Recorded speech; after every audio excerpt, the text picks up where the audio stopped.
Welcome to today's lesson, the electronic collar. One of the most versatile communication tools in dog training.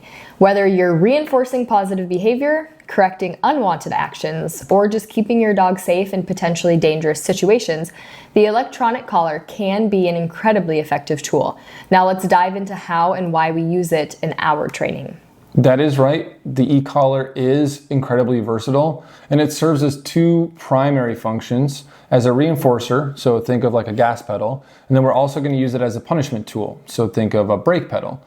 We also can use the electronic collar as an adversive tool, and that's going to help us stop undesired behaviors that can be potentially dangerous, like keeping our dogs away from snakes, or keeping our dogs from chasing something out into the road, or chewing on socks and swallowing them, just as an example. Throughout the training process, you will actually get to feel the stimulation from the e-collar with the help of your trainer.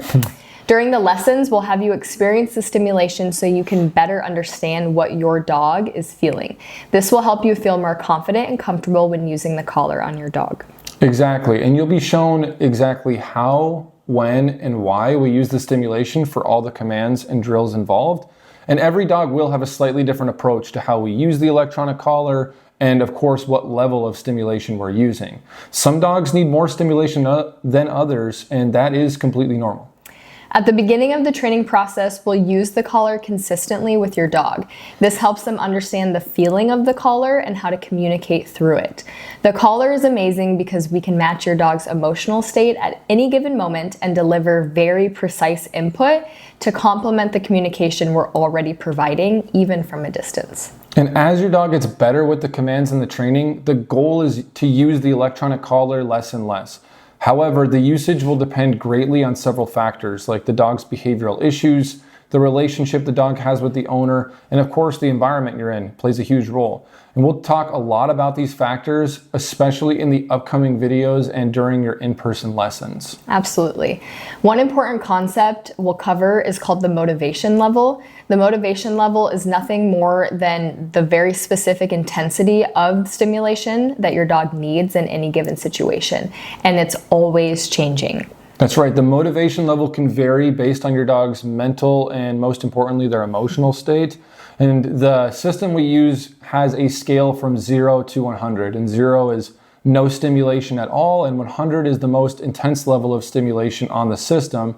And it is important to note that while 100 does not feel pleasant, we felt it ourselves, it will not injure your dog. The goal is to keep the stimulation as low as possible, but this will depend on what your dog needs in the moment. For example, if your dog is fearful, excited, aggressive, or playful, their motivation level will go up. If they're in a calm state, like napping or resting, their motivation level will naturally go down. Yeah, and your ability to adjust the levels on your dog's collar to match their emotional state is critical for success. And it does take practice. But the more you practice, the better you'll be at fine-tuning the stimulation and reading your dog's needs to make sure that we find that motivation level. As you continue building your relationship with your dog, the way we use the electronic collar will evolve as well. There are 4 main phases of using the electronic collar that you'll need to learn, and these phases will help you progress over time. So let's go over each phase. Phase 1 is going to be when we apply stimulation from the moment the command is given and continuously apply stimulation until that command is completely achieved. And this is going to be used a lot when the dog is still learning the connection between the command and that stimulation and action. When you hear this sound, that means stimulation is being applied by me to Alex via the e-collar. Phase 1, sit. Phase 2 is applying the stimulation from the moment you give the command until your dog is committing to the command. You're going to be reinforcing the dog's action as they start following through. Phase 2, sit. And phase 3 is when stimulation is applied for a brief moment when the command is given, with the intention that the dog needs to follow through with the command with no stimulation. And so you're reinforcing their commitment to completing the task with just a momentary nudge at the beginning of the prompt. Phase 3, sit.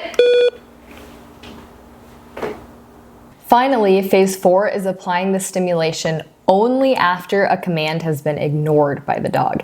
This helps reinforce the importance of responding to commands and discourages ignoring them. Phase 4.